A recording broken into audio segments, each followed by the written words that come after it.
이렇게 대단하신 어르신들 앞에서 말씀을 드릴 수 있다는 것은 참으로 영광스러운 일이기도 하지만 참으로 난감한 사항이기도 합니다. 제가 이제 북한에서 33년 살고 대한민국에 와서 21년 살았습니다. 제가 한국에 왔을 때 TV 프로그램 중에 이제는 말할 수 있다 이런 프로그램이 있었습니다. 근데 요즘은 그게 이제는 말할 수 있다가 이제 말할 게 다 없어졌는지 요즘은 없는 것 같아요. 네. 근데 저야말로 좀 이제는 좀 말해야 되겠다 이렇게 생각을 하고 있습니다. 그래서 부족하지만 말씀을 드리고 싶고요. 제가 뭐 정치학자도 아니었고 그냥 일반인으로서 두 체제를 경험을 했습니다. 저의 과거를 좀 간략하게 말씀을 드린다면 저희 할아버지 할머니께서는 6.25 전쟁 때 월남하신 분이십니다. 저는 이산 가족입니다. 저희 할아버지 할머니께서는 평양에 많은 좀 재산을 갖고 계셨고 김일성한테 그 재산을 다 빼앗겼죠. 몰수를 당하고 신앙인이셨는데 신앙을 지킬 수 없었기 때문에 저희 할아버지가 계속 이렇게 수적을 당했습니다. 뭐라 그럴까요? 수배를 당했습니다. 그러다가 6.25 전쟁이 나면서 남한으로 월남을 하셔서 저희는 또 출신 성분이 아주 나쁘죠. 그래서 평양에서 74년도 9월 2일 날 저녁을 먹다가 추방을 당하게 됐습니다. 그때 이제 저희랑 같이 추방당하는 사람들이 그때 한 2만 명이라고 그랬는데 어쨌든 특별열차 한 개가 편성이 돼서 24량인가 28량인가 이렇게 달고 그거 꽉 채워가지고 사람이 막 너무 꽉 채워가지고 엄청 삐좁게 갔던 기억이 납니다. 그렇게 저희들이 이제 추방을 당해서 저는 북한의 그 공산 왕조의 계급 제도를 정말 뼛속으로 체험한 사람입니다. 그리고 그 사회에서 살아남기 위해서 김일성 학습을 엄청 많이 했죠. 그래서 김일성의 노작들 다 외워야 됐고요. 그래서 주체상에 대하여라는 그건 두껍지 않습니다. 북한에 나온 그 주체상에 대한 원문은 조그만 이런 소책자의 페이지 수가 그렇게 많지 않습니다. 그 주체상에 대하여를 저희들이 이제 또 심화학습을 통해서 다 원문을 통달하고 심화학습을 통해서 중고등학교와 대학교에서 과목으로 또 배웁니다. 그리고 지금도 생각나는데 제가 대학교 때 철학 시간에 우리가 받았던 시험 문제가 주체상의 사회 역사적 원리였습니다. 이제 시험으로 또 보는 거죠. 시험을 보는데 북한은 여기처럼 여기 이렇게 찍기 객관식이 아니고 그냥 주관식입니다. 그래서 주관식인데 특히 이런 사상 과목에 대해서는 토한자가 틀리면 안 되고 토씨가 몇 개 틀렸느냐에 대해서 성적이 이제 내용이 맞으면 되는 게 아니라 토씨가 몇 개 틀렸느냐에 대해서 성적이 이제 좌우가 되죠. 그렇게 주체상을 배웠는데 사실은 북한에서 주체상이 저의 생활과 아무 상관이 없었습니다. 그 배운 게 그냥 학습 경연 때 가서 달달달달 외워가지고 이제 누가 더 많이 토씨가 틀리느냐, 누가 더 많이 토씨 안 틀리게 잘 외우느냐 여기에 이제 기여를 했을 뿐 실질적으로 저의 삶에서 주체상이라는 거는 아무 의미 없는 것이었습니다. 그랬는데 신기하게 제가 대한민국에 이제 탈북을 해서 왔는데 제가 대한민국에 올 때 자유를 찾아온 것도 아니고요. 그럼 왜 왔냐? 저희 6.25 때 탈북하신 저희 고모께서 미국으로 이민을 가셨는데 저희 고모 딸이 미국에서 작가입니다. 베스트셀러를 냈어요. 어떤 책으로 베스트셀러를 냈느냐? 저희 할머니의 이산의 한을 쓴 책으로 미국에서 베스트셀러를 냈습니다.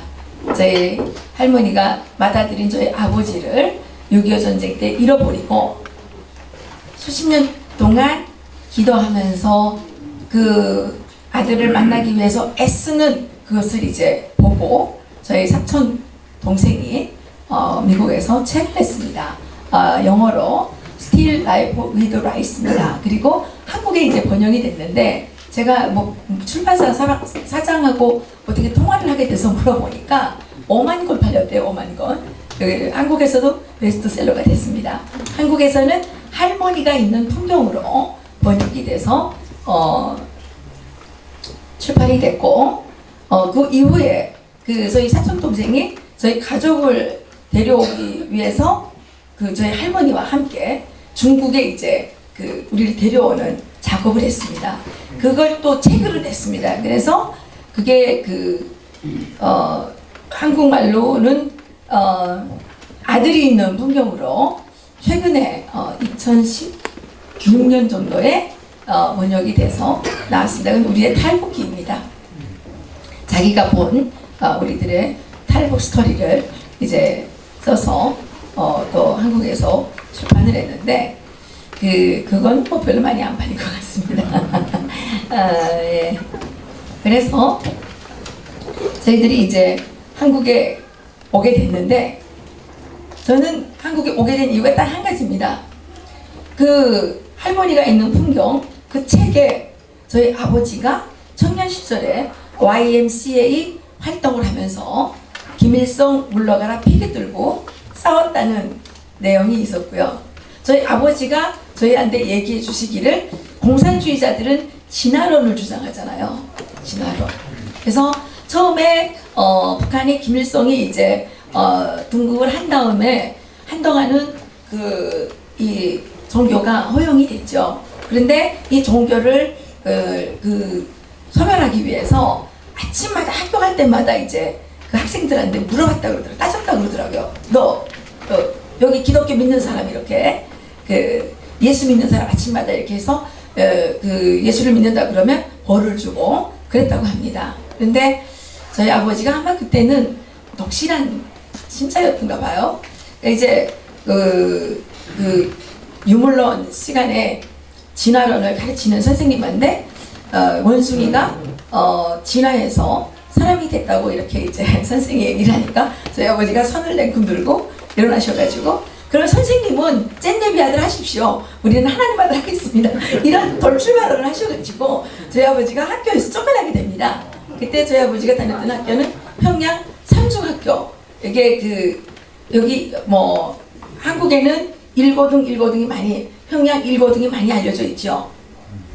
그게 이제 다 같은 이게 거기에 속하는 데인데 저희 아버지가 그 중학교에 다니다가 그 선생님은 잼내비 아들 하십시오. 우리는 하나님 아들 하겠습니다. 이렇게 얘기를 하는 바람에 학교에서 쫓겨나서 학교를 못 다니게 다닌 거예요. 그래서 저희 할머니가 평양에 있는 성화신학교라고 이게 감리교 재단에서 운영하는 신학교인데 그 당시에 평양 성화신학교에 그 고등반이 있었다고 합니다. 고등반. 그러니까 이 고성과라 그래가지고 대학반 말고 그 고등학교 학생들을 이제 가르친 1년짜리 있어서 거기에 이제 보냈는데 그 학교가 49년도에 폐교가 됩니다.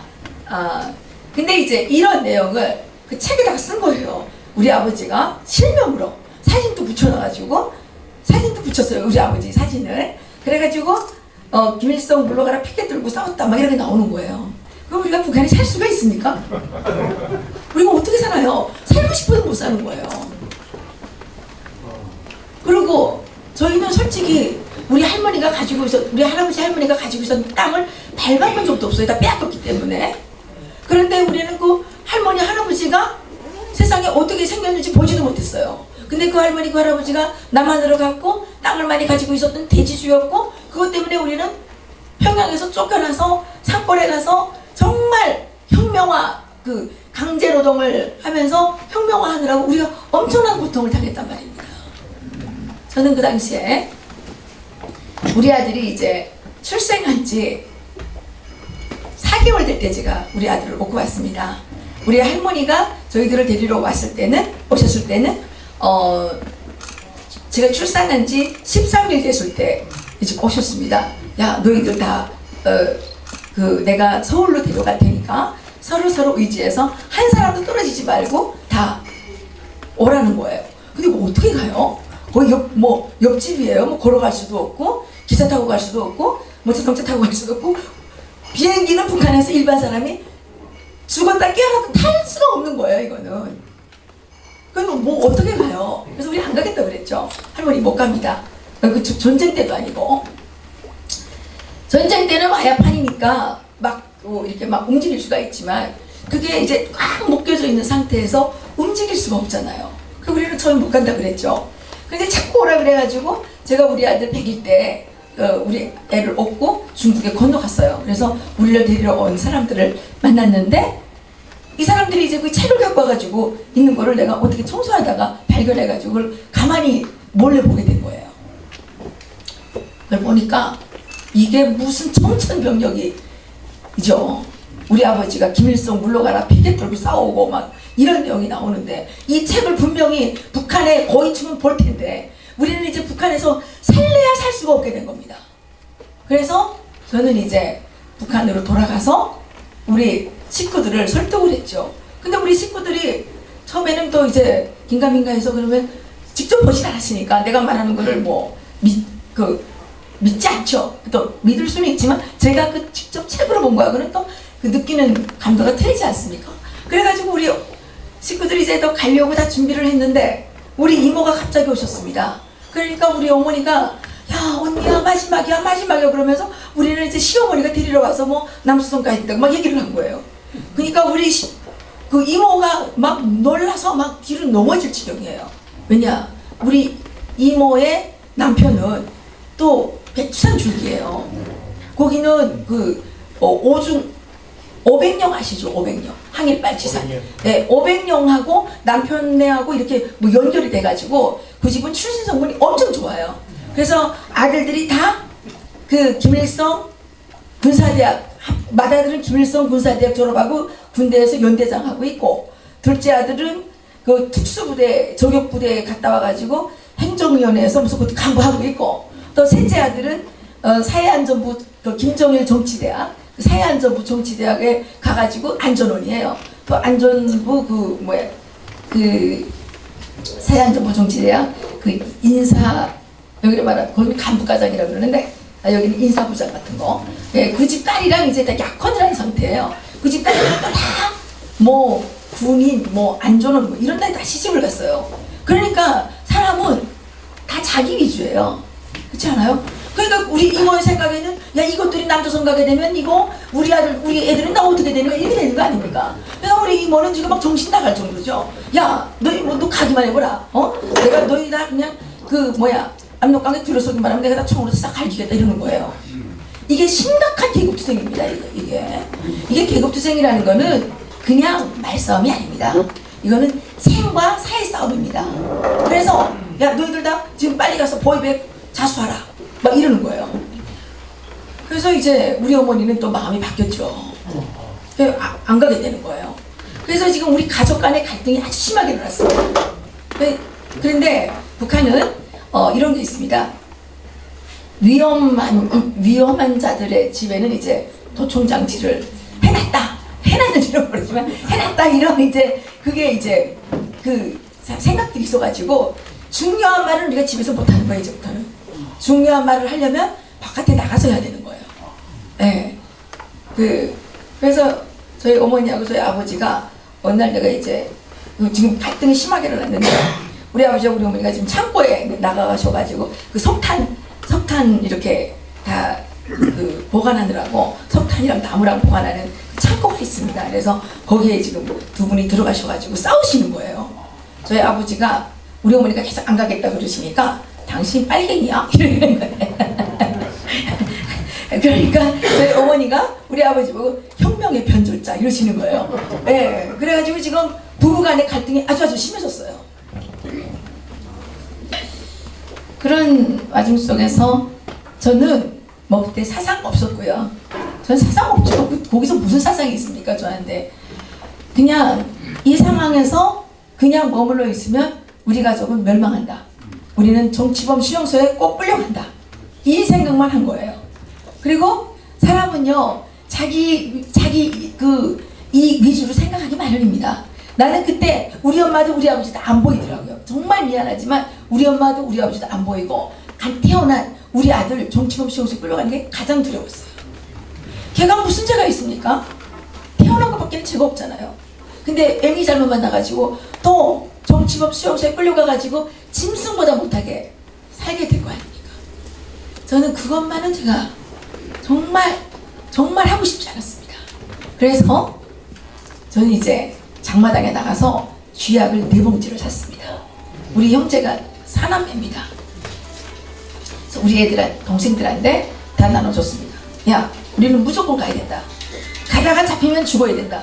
우리가 못 가고 여기 계속 남아있으면 우리는 정치범 집단간에서 끌려간다. 이제 이렇게 했죠. 근데 그 당원이 되는 게 나쁘긴 하더라고요. 예. 저희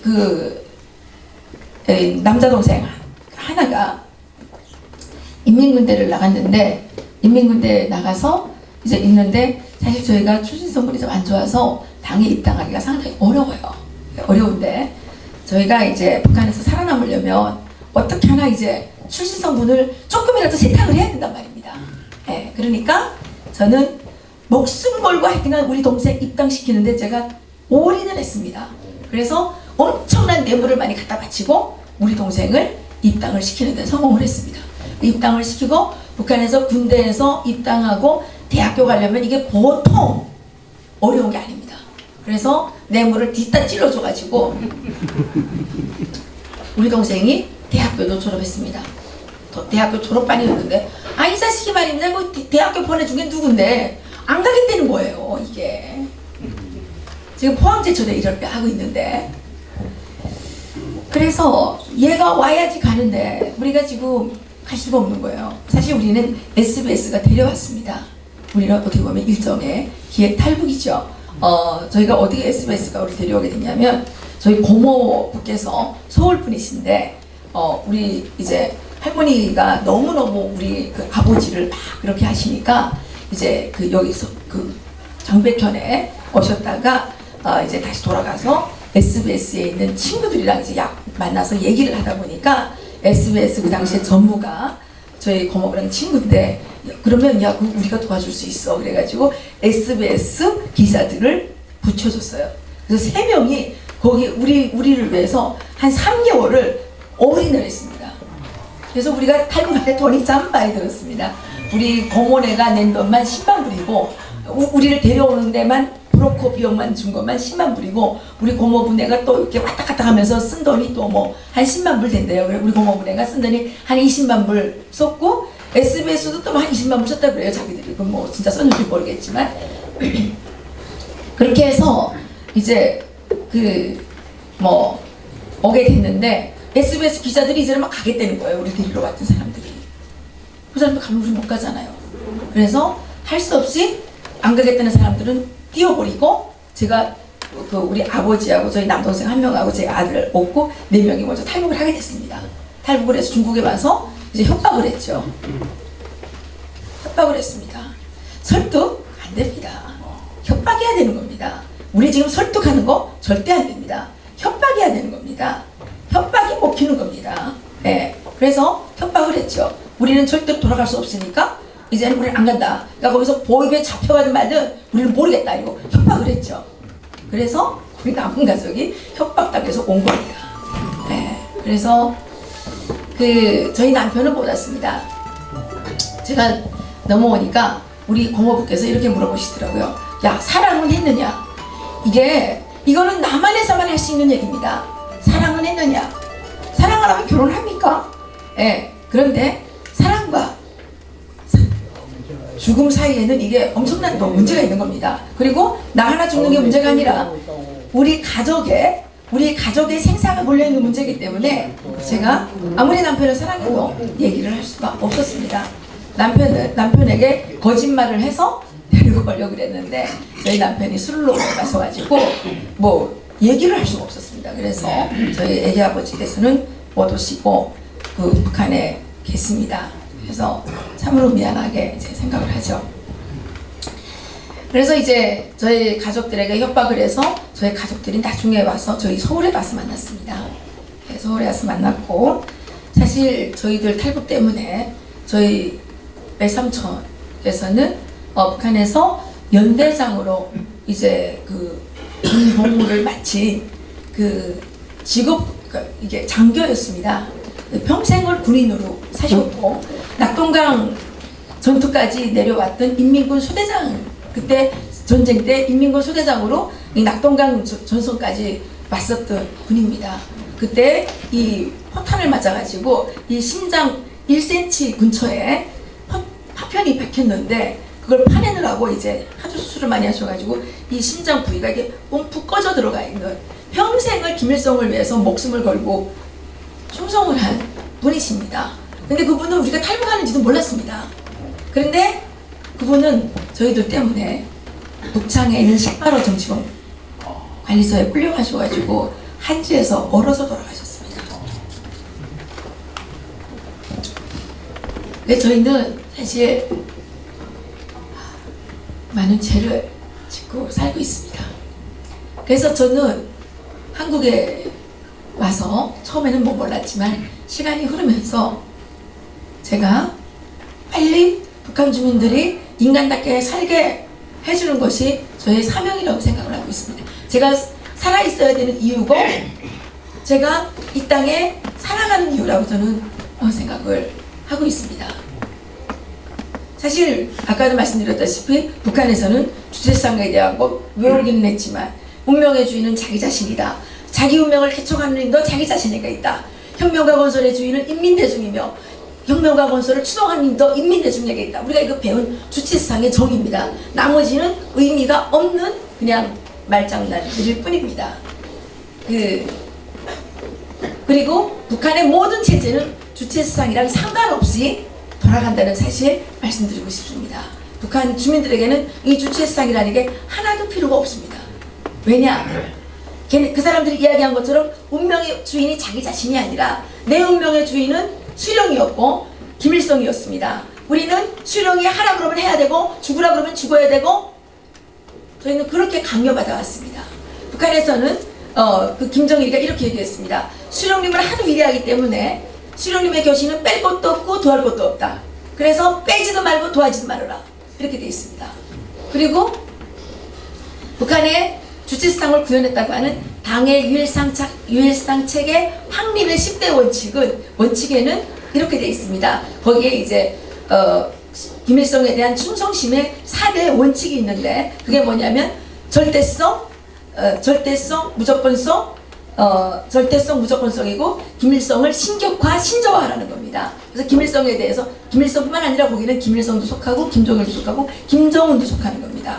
그게 4대 원칙이 신격화, 신저화, 절대성, 무조건성입니다. 신격화라는 게 뭐냐? 김일성네를 우리 인민의 수천 년 역사에서 처음으로 맞이하고 높이 모신 위대한 사람이기 때문에 충성으로 높이 우러러 모셔야 된다는 겁니다.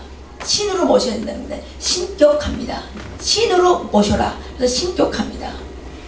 신저화라는 게 뭐냐? 김일성이가 한 말은 다 신이 한 말이기 때문에 이게 생활의 신저로 삼아라. 우리 삶의 신저로 삼아라. 그래서 거기서 늘 얘기하는 게 뼈와 살로 만들라 그럽니다. 김일성의 교실을 뼈와 살로 만들어라. 절대성이 뭐냐? 김일성의 교실은 하나도 틀린 게 없기 때문에 절대적으로 복종해야 된다. 거기에다가 이거 잘 됐니 안 됐니 이렇게 평가하면 안 된다는 겁니다. 평가하면 안 된다. 무조건성이라는 게 뭐냐? 그렇게 무오류의 무결점의 이 수령의 지시에 대해서는 0.0001%의 조건 타발, 불평불만 이런 거 없이 무조건 집행하라는 겁니다. 그래서 나온 구호가 당이 결심하면 우리는 한다입니다.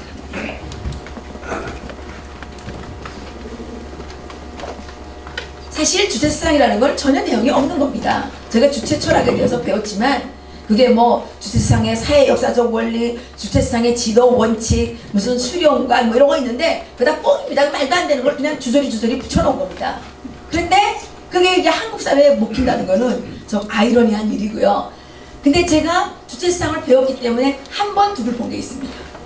제가 처음에 한국에 왔는데 IMF였습니다.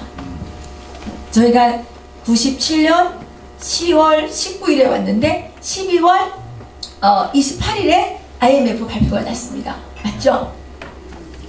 다 잊어버리셨죠? 저는 절대 잊어버리지 않습니다. 오니까 이게 IMF가 났습니다. 그래서 야, 이거 뭐 저희 어머니가 늘 하시던 말씀이 팔자가 사나우면 이불 자식이 3년 맞이고 뭐 이런 얘기를 많이 하셨는데 뭐 죽이 너무 싫어가지고 심리를 도망가 봤더니 거기에 죽그릇이 앞서 와 있대더라, 이런 얘기를 늘 들으면서 자랐는데, 아니 이게 뭐 어쨌든 막 도망쳐 왔는데 여기 오니까 또 이게 IMF가 돼가지고 여기는 지금 뭐 난리가 났더라고요. 그래서 야, 이거 이젠 야, 이거 어떻게 이렇게 봤냐 이제 그랬는데, 그래서 취업이 어려웠죠. 그때 38선 4호종 56도 가 유행하던 때였죠. 다 알고 계십니까? 네? 잘 모르시나요? 그럼 한국 사람 아닌 거죠. 네. 38선 뭡니까? 38세면 명예퇴직, 45세 정년퇴직, 56세까지 계속 직장에 붙어 있으면 도둑놈. 그게 38선 4호종 56도지 않습니까? 제가 한국에 와서 조사받다 보니까 35세가 됐는데, 예, 이게 뭐 취직이 되겠습니까? 거기다 애까지 딸렸죠. 예, 정말 취업이 어려웠죠. 그런데 이제 저기 그 강남에 있는 어느 호텔에 청소부로 들어가게 됐는데, 아, 이게 북한에서는 호텔 청소부 아무나 하는 게 아니고요, 간부집 마누라가 하는 겁니다. 예, 간부집, 그것도 고위 간부집 마누라나 외국인 호텔, 거기는 아무나 못 들어갑니다. 출신성은 좋아야 들어가고요. 그 고위 간부집 마누라나 뭐 며느리나 그 딸 정도 돼야지 거기 들어가는데, 여기 뭐 외국인 호텔이라 그래서 괜찮은 줄 알고 또 모르고 들어갔는데, 아, 들어가 볼 때 뭐 나쁘다는 건 아니지만, 야, 이게 50만 원 받고 들어갔거든요. 그 저한테 그 트레이너라는 고참 여성이 저한테 자기 그 객실 10개를 나보고 다 그 화장실을 청소하려고 그래서 저는 하루에 화장실 20개 닦는 것이 저의 일이었습니다. 그래서 닦다 보니까 이게 우울하더라고요. 야, 이거 나 북한에 있을 땐 출시성분 나빠도 화장실 청소를 안 했는데, 이거 여기 오니까 이게 뭐 죽기 살기로 왔더니 이게 계속 변속관 청소는 해야 되고, 이게 뭐야 이게, 네, 이런 생각이 들었죠. 근데 그게 문제가 아니고요. 한 해 동안 일해보니까 50만 원으로 살 수 없다는 게 견적이 나왔습니다. 남편이 있으면 모르는데, 남편이 없이 우리 아이를 키워야 되는데, 그때는 이게 지금은 뭡니까, 이렇게 버스 이렇게 버스 이렇게 뭐 이렇게 연계돼가지고 교통비대는 거 있잖아요. 근데 버스 갈아타고 가야 되는데 한승제 있는데, 그때는 한승제가 없었잖아요. 지하철비가 450원대였습니다. 제가 마실 때가. 예, 그런데 버스 타고 또 지하철 타고 갈아타고 이렇게 왔다 갔다 가니까 꽤 많이 들어가더라고요. 예, 아침 저녁으로. 예. 50만 원 가지고 이게 뭐 우리 어머니한테 애를 맡길 데가 없어 우리 어머니한테 맡겼는데, 아무리 외손주가 이쁘다 그래도 공짜로 계속 보려면 힘들잖아요. 그죠? 예, 그 기저귀 값도 사야 되고 뭐 우유 값도 사야 되는데 50만 원 갖고는 도대체 견적이 안 나옵니다. 그런데 더 놀라운 사실은 실장이라는 분이 17년을 일했는데 75만 원 받는다는 거예요. 야, 요게 계속 있다가 이거 안 되겠다. 우리 아들 공부도 못 시키겠다. 내가 우리 아들 공부도 못 시킬 바에 여기로 뭘 옵니까? 그죠? 그래서 한 달 만에 그만뒀습니다. 예, 이 길이 아니라고 할 때는 빨리 결정 내리는 것도 필요하지 않아요? 그래서 좋게 말씀을 드렸죠. 아, 그때 눈에 이렇게 또 따ram치게 나가지고 한국에 이제 이게 갑자기 오게 되면 스트레스 많이 받고 뭐 이런 것 때문에 그러는지 이게 많이 이게 올라옵니다. 그래서 나만 그런 게 아니라 많은 사람들이 그렇게 이제 돼 있는데, 눈에 이렇게 따ram치게 까맣게 나가지고 눈을 볼 수가 없었어요. 그래서 며칠 이제 결근을 하게 됐죠. 그래서 결근하니까 미안하잖아요. 그래서 나는 이제 좀 이게 눈 아파서 좀 치료 다 받은 다음에 형편이 되면 다시 나오겠다, 이렇게 좋게 말하고 그만뒀죠. 그래서 한 달 만에 그만두고 나와서 이제는 구직 활동을 좀 해야 되는데, 북한처럼 생각하고 통일부를 계속 찾아갔습니다. 직장 해달라고 통일부 계속 찾아가니까 통일부에서 무슨 공문을 하나 보내주는 거예요. 저기 연금관리공단에. 그래서 그 공문 가게 되면 북한처럼 생각하고, 북한은 유일적 지도체제 아닙니까? 나라에서 공문 보내면 무조건 되는 거거든요. 그래서 그 믿고 계속 기다렸는데 뭐 이게 연락이 안 와요. 그래서 이게 연락이 올 거라고 해서 계속 기다리고 연락이 안 와가지고 계속 기다리고 있는데, 그때 차은봉 씨라는 분이 연금관리공단 이사장이었습니다.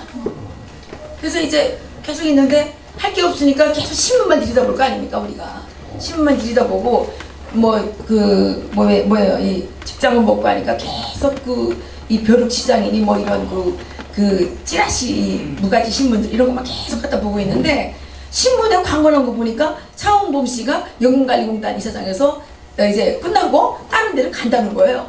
야, 그러면 내 공문은 어디 가는 거야? 이렇게 되지 않습니까? 그래서 제가 거기다 전화를 했죠. 연금관리공단 그 전화번호를 찾아가지고 전화를 했더니 기다리래요. 근데 북한 사람들은 기다리라 그러면 되는 건 줄 알거든요. 계속 기다려요. 그래서 탈북자들이 금방 와가지고 한국 사람들한테 기다리라는 말을 들었던 사람들은 다 한국 사람들을 사기꾼이라고 욕을 합니다. 사기쳤다 이거죠. 되는 줄 알고 기다렸는데. 그래서 저는 계속 기다렸는데 연락이 안 와요. 그래서 또 전화했죠. 그러니까 왜 자꾸 전화 안 해요? 그래서 나 거기 공문이 갔는데 왜 연락이 없어가지고 면접이라도 보러 가고 싶어서 그런다고. 저 탈북자입니다. 그랬더니 우리 탈북자 안 받습니다. 이렇게 딱 잘라버리는 거예요. 자기네가 탈북자 5명을 받았는데 별로 시원치 않았는 모양입니다. 어쨌든 그래서 저는 퇴직당했습니다. 그래서 3일을 불었어요. 엄청 기대하고 있었는데 기대가 산산이 무너졌고 어디를 갈 것이냐.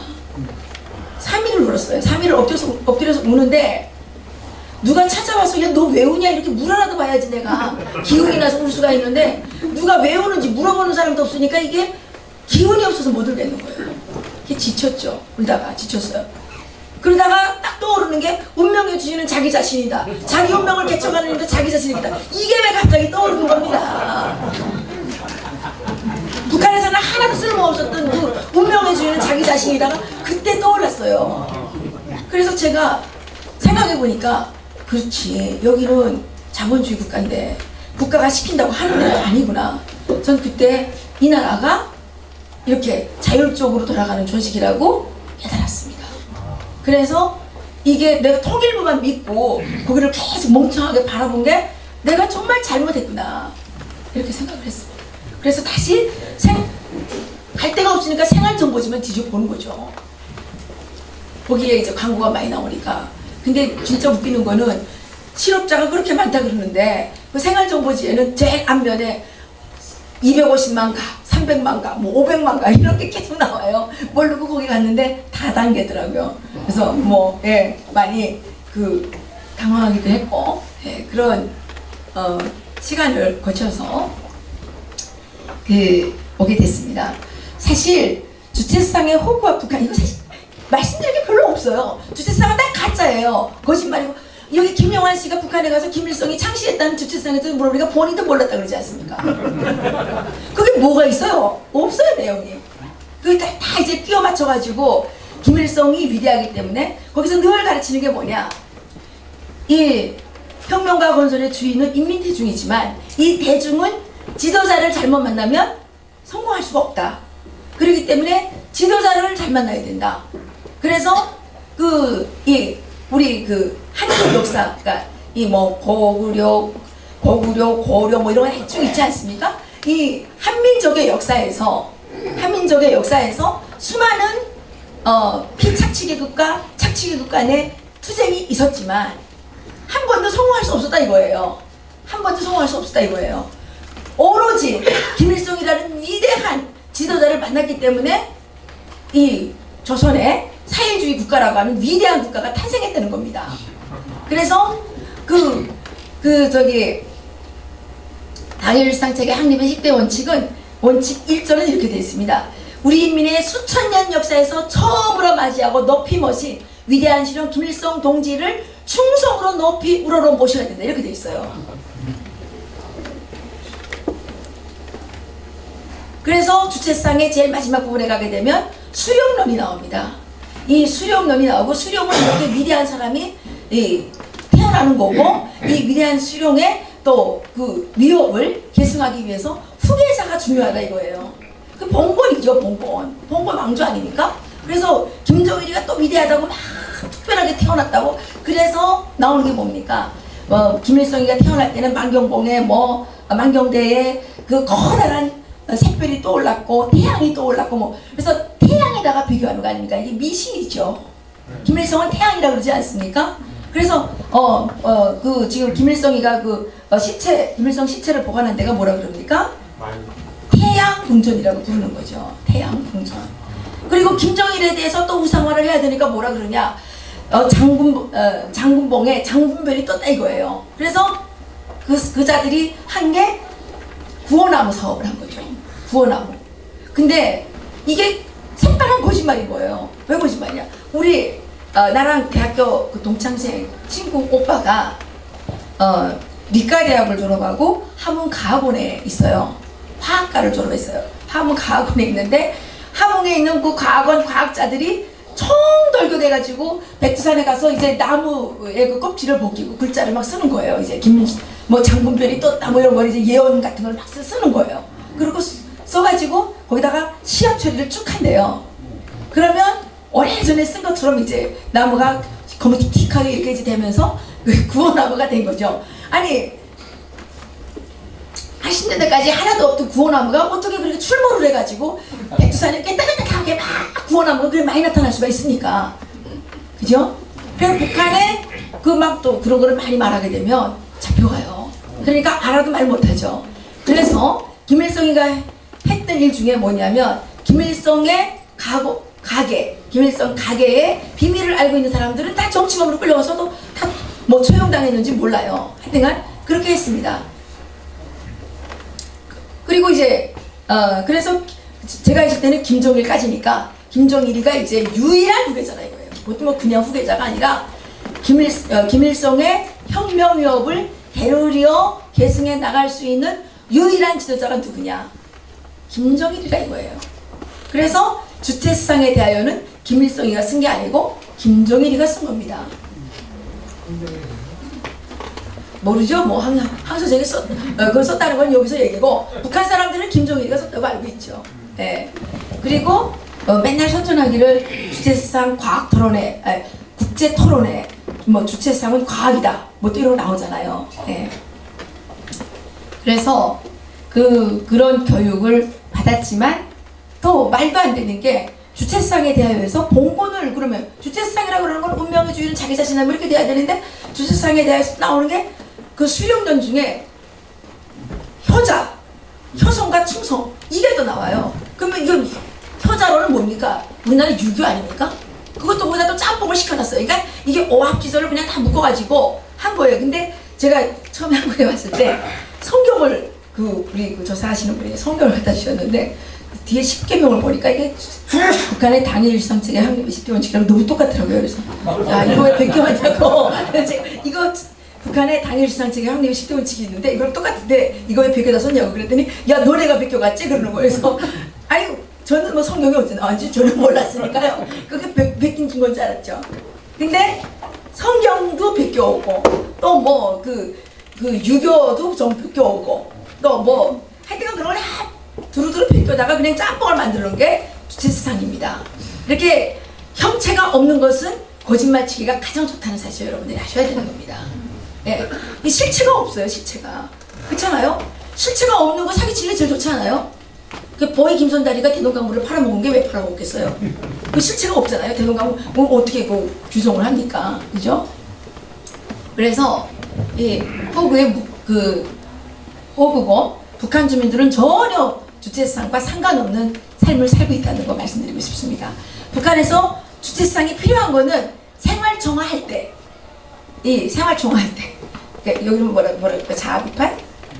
네, 생활정화라 그러는데 일주일에 그러니까 70년대 초반에는 2일에 한 번씩 했습니다. 하루 건너 생활정화했어요. 그래가지고 자기 비판을 해야 되고 이 다른 사람에 대해서 비판을 해야 되는 겁니다.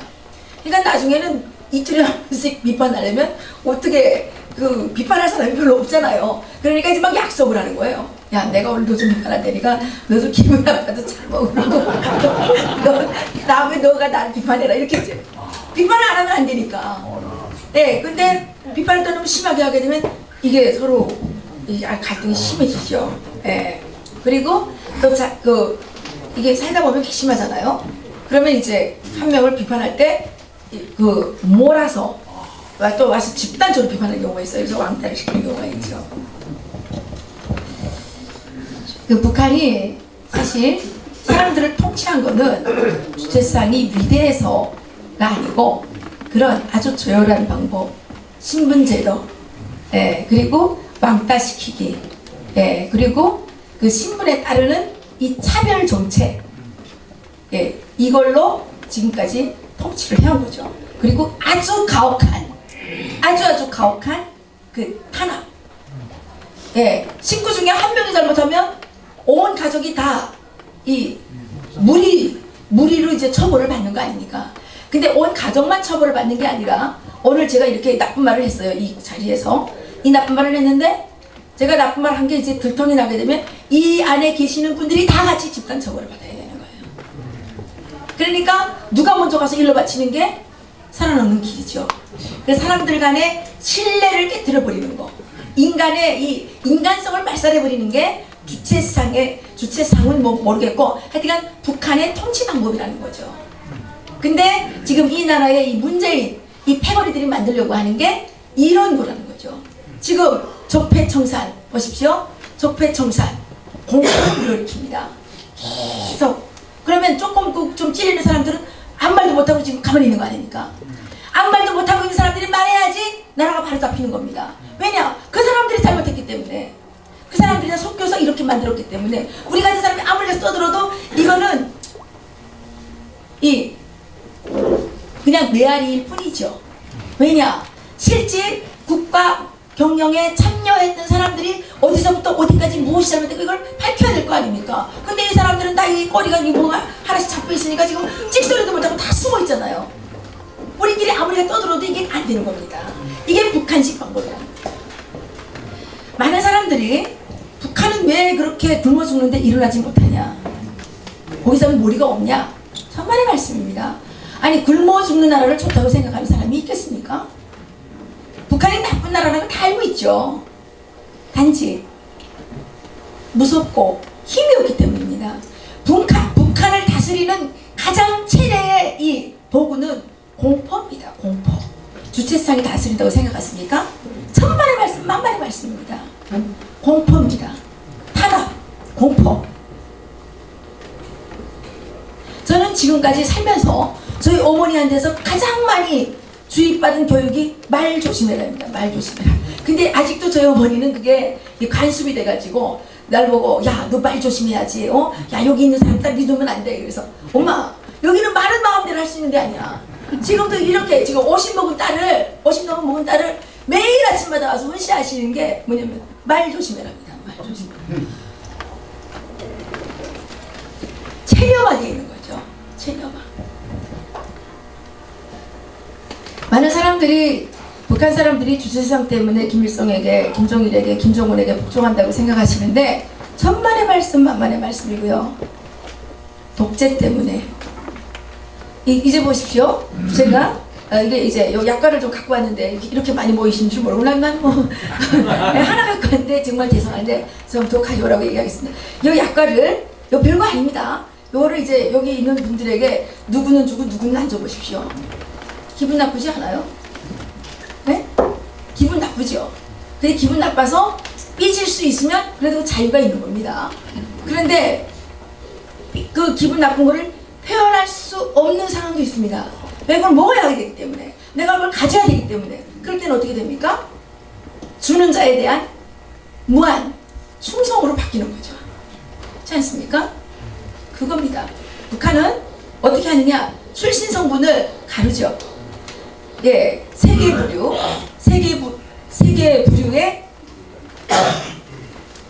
51개 계층으로 나누죠. 예, 거기에서 얘는 특별 병원에 가는 것까지도 다 출신 이게 있고요. 예, 우리가 명절에 이 무슨 북한에서 명절에 뭐 술 한 병에 뭘 조금씩 주잖아요. 그거 줄 때도 다 차별이 있어요. 그거 줄 때도. 이 당간부에는 당간부를 하게 되면 식용유가 조금 높이가 높아요. 당간부도 못하는 노동자들은 식용유가 요만큼 줘요. 그리고 담배의 품질이 틀려요. 당간부 하는 자들은 다 물줄이 담배를 줘요. 물줄이 담배 물고 있으면 저자는 간부구나 이게. 이렇게 담배를 뭘 피했냐 이걸 가지고도 출신이 구분이 되는 겁니다. 북한 사람들은 이 패션에 대해서 패션이 계급을 나타냅니다. 여기는 계급을 안 나타내죠. 그래서 이 어떤 패션을 했느냐에 따라서 저자가 당간부냐, 저자가 노동자냐 이게 이제 나타나는 겁니다. 그래서 북한 사람들이 그런데 열광하는 이유는 신분 가시력 때문에 그렇습니다. 그런 사소한 것까지도 다 차별을 둬가지고 이렇게 계속 작업을 하니까 처음에는 모르지만 여러분들도 이제 문재인이가 계속 저렇게 해가지고 이 주사파들이 여러분들을 계속 독재하게 되면 거기에 이제 익숙해져가지고 이게 무슨 잘못된 건지 안 잘못된 건지도 모를 겁니다. 지금 상당히 많이 익숙해져 가고 있습니다. 저는 이게 두려운 겁니다.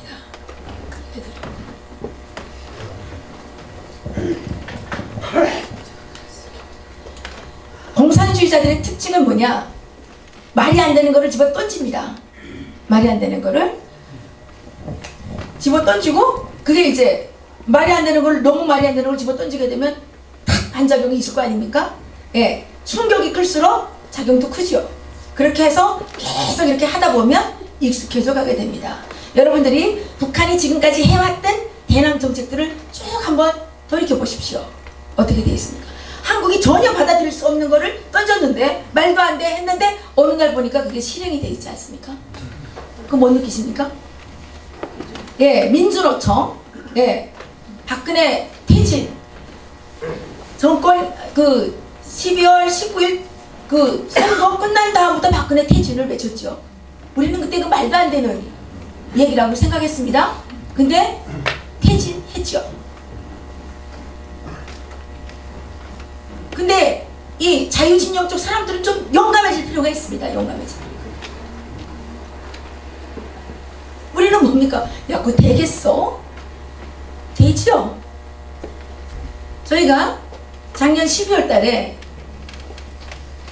평창올림픽 보이콧 해야 된다고 여러 분들에게 얘기했습니다. 그런데 뭐라고 그러시냐면 이 자유진영의 우수한 하여튼 원로급 어르신들이 다 같이 이렇게 얘기했어요. 그거 그러지 않아도 망할 건데 우리가 괜히 망가뜨렸다는 여론의 문매를 맞을 필요가 있느냐. 이게 잘못된 겁니다. 그때 우리가 보이콧 운동을 세게 했어야죠. 어떻게 됐습니까? 평창올림픽은 망했습니까? 평창올림픽은 평양올림픽으로 대성공을 거둔 겁니다. 누구 탓입니까? 우리가 바보가 됐기 때문입니다. 지금 김정은 남북정상회담 무조건 막아야 되는 겁니다. 근데 자유진영에서는 이런 말 한마디 못합니까? 좌파들은 어떻게 했습니까? 뭐 한다 그러면 무조건 나가가지고 막 안 된다고 떠들지 않았습니까? 그렇지 않아요? 근데 우리는 그래 해라 그래 하다 보니까 이제 다 오죠. 연방제 합의 어려운 것 같습니까? 되는 겁니다. 연방제 했는데 어떡할 거예요? 어떡할 거예요? 문재인이가 찍었대는데 어떡할 거예요?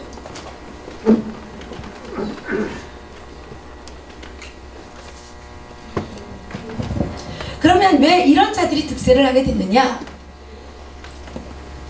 저는 대한민국이 군번을 잃어버린 나라이기 때문이라고 생각을 합니다. 저는 이 두익 사상 포럼에서 꼭 이승만 대통령의 독립정신을 필독서로 채택하시면 좋겠다고 생각합니다.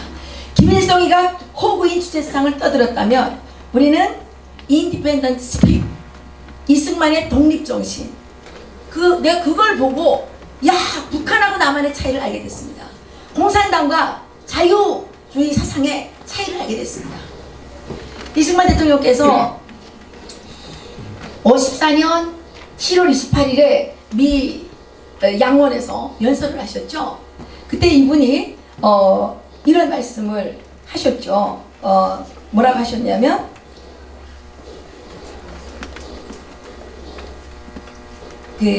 아까 외웠는데 자꾸 또 잊어버려. 자유세계는 공산세계를 타도하려는 용기를 가져야 한다. 그 자유의 싸움에서 한국이 선봉을 받겠다. 그래서 미국이 한국을 도와서 공산주의하고 싸워야 된다고 얘기하셨죠. 근데 그동안 어떻게 됐습니까? 자유세계가 공산주의하고 타협을 했습니다. 그래서 중국 공산당이 돈 벌게 해주니까 이 중국은 공산당 아닙니까? 공산주의 국가 아닙니까? 그래서 시황제가 됐다는 거는 그건 진짜 공산주의 가는 겁니다. 공산주의가 뭡니까? 빅브라더가 나와서 다 평등하게 해주겠다는 거 아닙니까? 빅브라더가 뭡니까? 하나님을 대신하는 자죠. 그래서 공산주의와 이 하나님의 세계와는 이거는 정말 절대로 융화될 수가 없는 이런 거 아닙니까?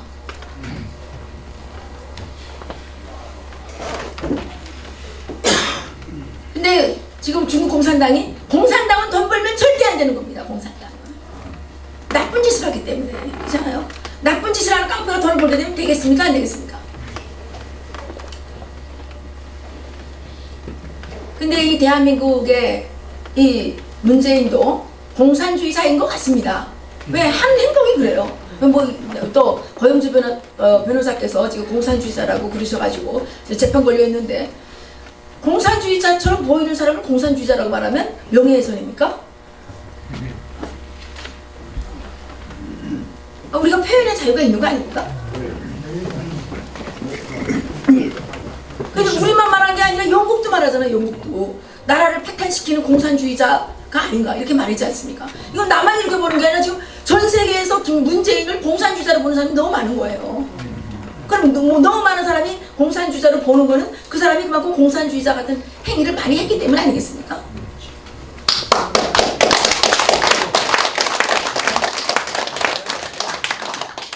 이자들이 지금 토지 공개념 뭐 이렇게 떠들어대면서 추미애가 무식하게 짝이 없는 여자가 지대 추구는 나쁘다 그랬어요. 근데 진짜 지대 추구는 뭐냐? 5.18 특별법에 의해서 5.18 특별대우를 받는 게 지대 추구입니다.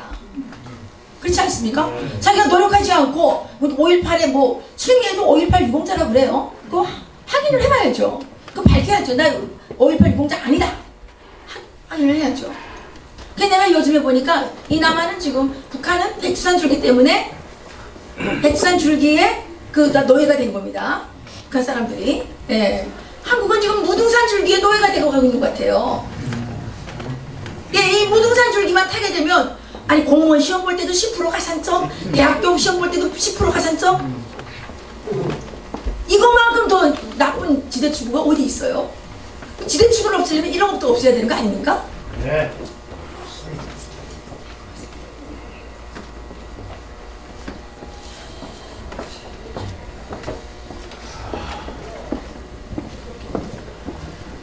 그래서 저는 한국에 봤을 때 한국이 참으로 좋았던 것은 제가 보험회사에 이제 다니면서 일을 했는데 처음에는 한국에 와서 참 많이 쫄았어요. 왜 쫄았느냐? 여기 너무 휘황찬란하잖아요. 네, 너무 휘황찬란하잖아요.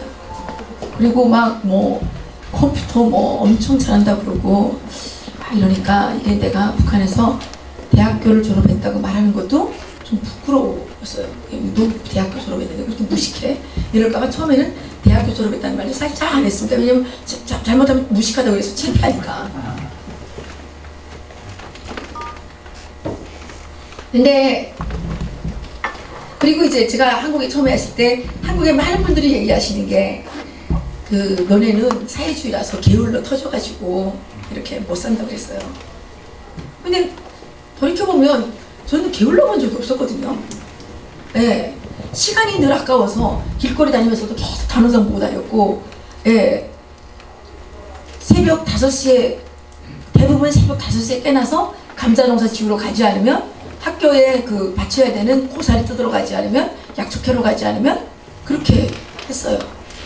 점심시간도 늘 아까워서 서서 늘 밥을 먹었어요. 왜냐면 점심 잠깐 먹고 빨리 가서 감자 그 농사 지은 거 한 배랑이라도 지어다 놓고 가야지 우리가 먹고 살 수가 있기 때문에. 그래서 여기 애들이 새벽 5시에 깨어나는 사람 있습니까? 없잖아요. 없죠? 여기 아주머니들 새벽 5시에 깨어나서 밥하는 사람 있습니까? 별로 없잖아요. 그죠? 북한의 대부분의 여성들은 남편이 빨리 나가야 되면 새벽 3시에 깨어나야 됩니다. 왜냐? 불을 떼야 되는데 1시간은 이게 이 불 붙이는데 한 30분 걸리잖아요. 불이 안 붙는 날은 이게 막 도야당이에요. 불 죽으면. 그러니까 새벽 3시부터 일어나서 열심히 뛴단 말입니다. 그런데 게으르게 살았다고요? 북한 여성들이 얼마나 힘들게 사는지 아십니까? 뭐 남성들도 하기 힘들어하는 집도 지어야 되고 도로도 닦아야 되고 뭐 저는 뭡니까 이제 이 시체 옮기는 거 이제 몇자리 파는 거 몇 자리도 파봤어요. 여기 어떤 여성이 몇 자리 파본 여성이 있습니까? 없잖아요. 그럼 우리가 게으르게 살았습니까? 우리는 13살 때부터 산으로 내몰리고 바다로 내몰리고 막 이렇게 해서 다 무인 노동을 하면서 살았단 말입니다. 그런데 우리 보고 게을러 터져서 못 산다 그러니까 좀 시간이 지나니까 너무 억울하더라고요. 시간이 지나면서 이 김일성, 이 김정일, 이 개자식들이 정말 분노하는 거예요. 왜냐? 우리가 열심히 일했는데 우리가 열심히 일한 대가가 없어진 거 아니에요. 결과가 없어진 거 아니에요. 나라는 망했고 300만 명 이상이 굶어 죽었고 이게 뭐냐 말이죠. 전 대한민국에 와서 가장 좋았던 게 야, 나 같은 정말 아무것도 없는 사람이 열심히 일하면 그래도 밥을 먹고 사는구나. 부지런히 일하면 새끼 하나는 굶겨 죽이지 않을 수 있구나. 이 확신이었습니다. 저는 시장경제가 왜 좋다고 생각하느냐? 열심히 일하는 자에게 결과가 따르기 때문에 저는 좋다고 생각합니다.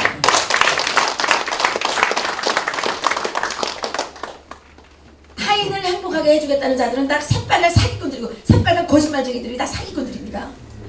타인을 어떻게 행복하게 해줍니까? 본인이 행복해야죠. 그렇지 않습니까? 문재인이 사기꾼인 것은 자기가 일도 안 하면서 자기가 월급 주는 것도 아니면서 자기가 우리를 월급 주게 하는 것도 아니면서 왜 최저임금을 1만 원씩 올려가지고 우리를 고통스럽게 합니까? 열심히 일하는 사람을 왜 범죄자 만듭니까? 이런 게 나쁜 자들이죠. 이런 날강도 같은 것들이죠. 이게 날강도들. 안 그렇습니까? 그리고 왜 열심히 일하는 사람들이 있는데 왜 그냥 들어갔다는 이유만으로 1000만 원씩 준다는 게 말이 됩니까? 근데 중요한 것은요. 북한이랑 남한이랑 똑같은데 중요한 거는 그런 선심성 그거는 받아먹는 놈이 누구 있는지 모르지만 받은 놈은 아무도 없다는 거예요. 여러분들이 주변에 조사해 보십시오. 1000만 원 받은 사람 있느냐? 말로만 떠드는 거죠. 북한에서 김일성이가 맨날 어떻게 했습니까? 우리 인민의 최고의 민족적 수건인 이 밥에 고깃국을 먹으며 기아집을 쓰고 비단 옷을 입고 이렇게 살게 해주겠다고 맨날 죽기 전까지 맨날 얘기했어요. 한 번도 비단 옷을 입게 해줬습니까? 한 번도 이 밥에 고깃국 먹게 해줬습니까? 그것을 지금 문재인이 반복하고 있기 때문에 우리가 분노하는 겁니다. 야, 저 김정일하고 김일성하고 똑같이 갖고 있는 거 아니야. 저 사기꾼이잖아. 공산주의는 사기꾼이기 때문에 저는 나쁘다고 얘기하는 겁니다.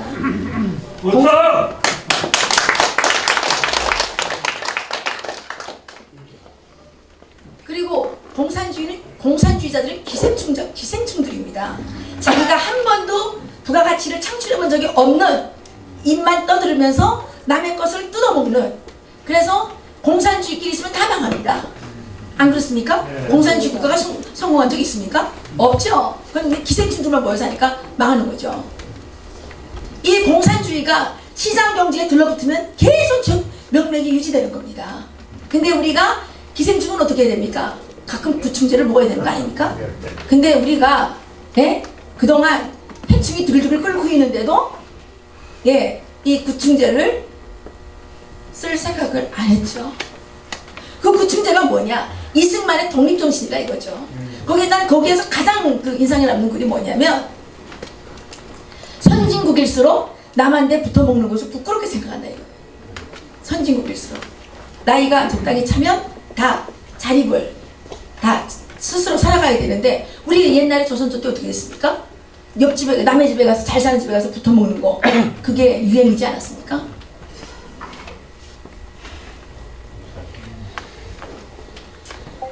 스스로 이게 우리나라 사람들이 지금 복지 이거 있잖아요. 복지. 제가 이거 바라보니까 야, 이 나라 사람들이 참 문제가 많구나 생각이 드는 게 뭐냐면 복지는 뭡니까? 복지는 내가 누리는 게 아닙니다. 복지는 나는 내 힘으로 먹고 살고 내 옆에 혹시라도 불쌍한 게 뭐 정말 형편이 안 되는 사람이 있으면 도와주는 게 복지지 내가 누리는 게 복지입니까? 그리고 혼자서 할 수 없는 것들을 하는 게 복지죠. 뭐냐? 철길 놓는 거. 개인이 철길을 놓을 수가 있습니까? 그건 같이 해야 되는 거 아닙니까? 개인이 발전소를 혼자서 할 수가 있습니까? 이런 것들이 이런 사회적 이 기반들을 갖춰가는 게 복지고, 그죠? 그리고 내 주변에 있는 사람이 다리가 부러졌거나 뭐 정신이 좀 이렇게 타박을 입어서 안 좋던가 이렇게 혼자 스스로 살아갈 수 없는 사람들이 좀 살아갈 수 있도록 도와주는 게 복지지. 근데 우리나라 사람들은 어떻게 돼 있어요? 복지하게 되면 나한테 뭘 주는 거 이게 복지입니까? 말이 안 되는 거죠. 문재인이가 무슨 힘이 있어가지고 우리나라 사람들을 다 잘 먹고 잘 살게 해주겠냐 말이죠. 이거야말로 새빨간 거짓말이죠. 근데 거기에 표를 찍어요? 미친 거죠. 분명한 거는 그자들에게 잘못이 있는 게 아니라 자유진영에 잘못이 있는 겁니다. 자유진영에 요즘에 홍준표 대표가 뭐라 그랬습니까? 이승만, 박정희, 전두환 각기 문재인이라고 그랬습니다. 독재자. 그게 제정신이 있는 얘기입니까? 어떻게 이승만 대통령하고 문재인이가 같은 급에 올라갈 수가 있습니까?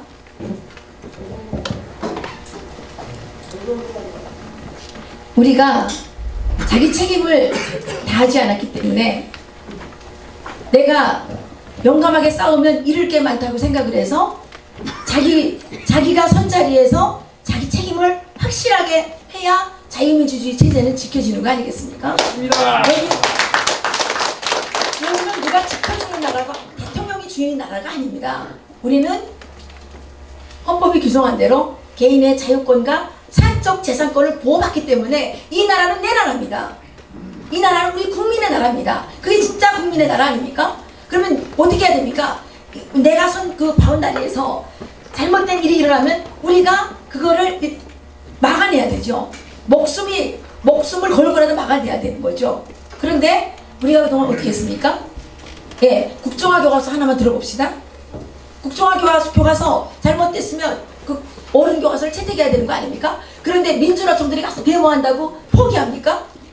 그런 자들이 교육부 장관을 합니까? 누가 이렇게 만들었습니까? 이 나라의 기득권들이 이렇게 만든 거죠. 백성들이야 무슨 잘못이 있습니까? 백성들의 세금만 잘 내면 되는 거 아닙니까? 헌법이 규정한 국민의 의무가 뭡니까?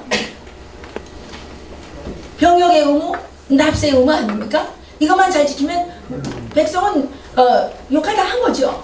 누가 잘못했느냐? 백성의 녹을 타먹는 이자들이 자기 역할을 하지 않고 남한테 뒤집어 씌우고 비겁하게 물러서고 타협하고 그 결과가 여기까지 온 거 아닙니까? 그래도 다행히 대한민국의 48년 8월 15일에 이 건국된 이 자유민주주의 시장경제 체제는 정말 훌륭한 시스템이었기 때문에 지금까지 잘 온 겁니다. 그렇지 않습니까? 예.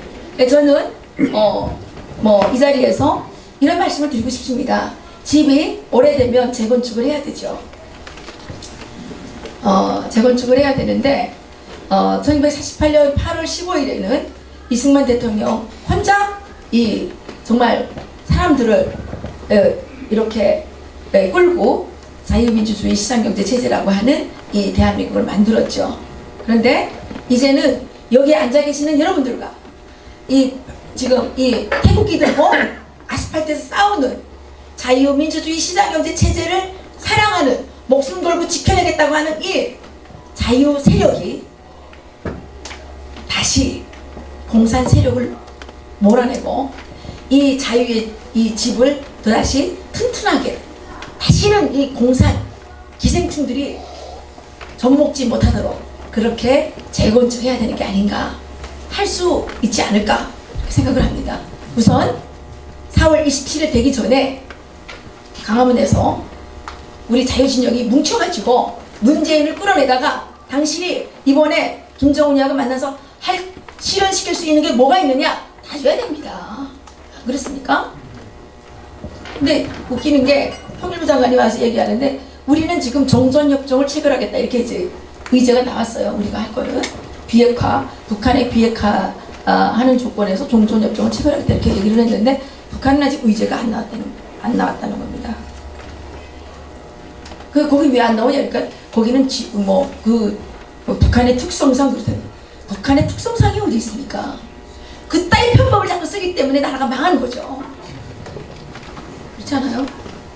특별법이 왜 필요합니까? 이 나라에 열심히 일하면 밥 먹고 사는데 세월호 특별법 뭐 하는 겁니까?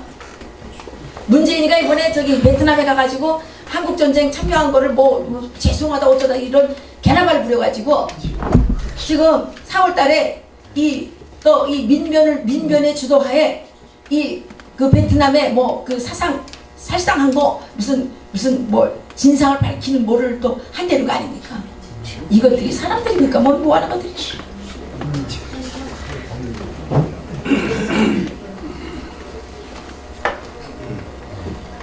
우리 따져야죠. 우리가 문재인 나와.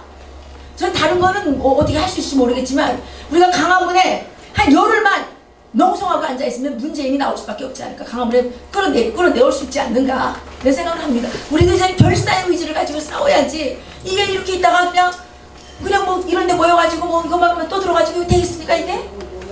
청와대로 쳐들어가든지, 청와대로 쳐들어가기 어려우면 강화문에 저기 문재인을 끌어라든 내오든지 양자택일 할 수밖에 없는 거 아닙니까?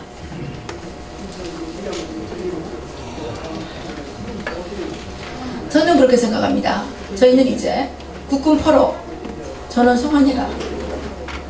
김정은 남한에 오려면 국군 포로 무조건 송환해라. 전원 납북자 불법으로 납치해간 대한민국의 국민들 납북자들을 무조건 전원 송환해라. 그리고 저희는 탈북자이기 때문에 우리가 탈북했기 때문에 가족들이 정치범 수용소에 끌려가서 지금 고통을 당하고 있습니다. 이 사람들을 다 석방시켜라. 그리고 탈북했다가 강제 복송된 정치범들을 다 석방시켜라. 나머지는 뭐 거기서 체제 뭐 했는지는 모르니까 그건 모르겠고, 이거를 안 하고 김정은이가 내려오면 우리가 김정은 죽여버리겠다. 우리가 이렇게 협박할 겁니다. 죽여버려야죠. 살인자인데. 저희는 그런 조건을 내걸 겁니다. 대한민국의 자유투사들은 지금 해야죠. 문재인에게 요구해야죠.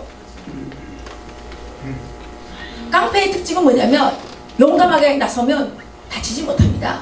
근데 자꾸만 이렇게 비실비실 피하게 되면 아주 업신여기고 밟아버리는 거죠.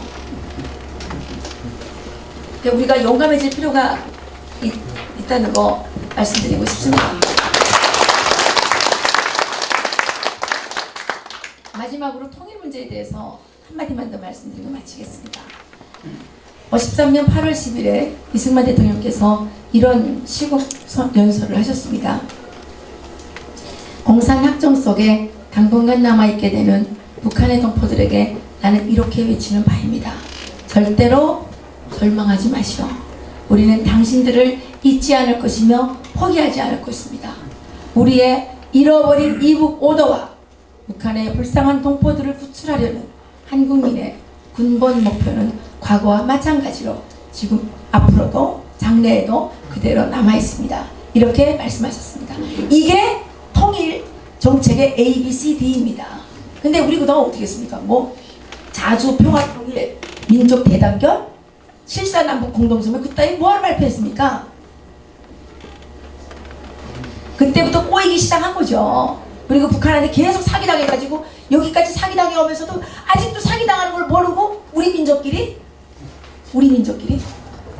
저는요 민족보다 더 중요한 거는 국경보다 더 중요한 거는 이념이라고 생각을 합니다. 맞습니다.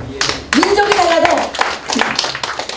민족이 달라도 같이 살 수 있고 국경이 달라도 같이 살 수 있습니다. 하지만 이념이 다르면 같이 살 수가 없습니다. 맞습니다. 왜냐?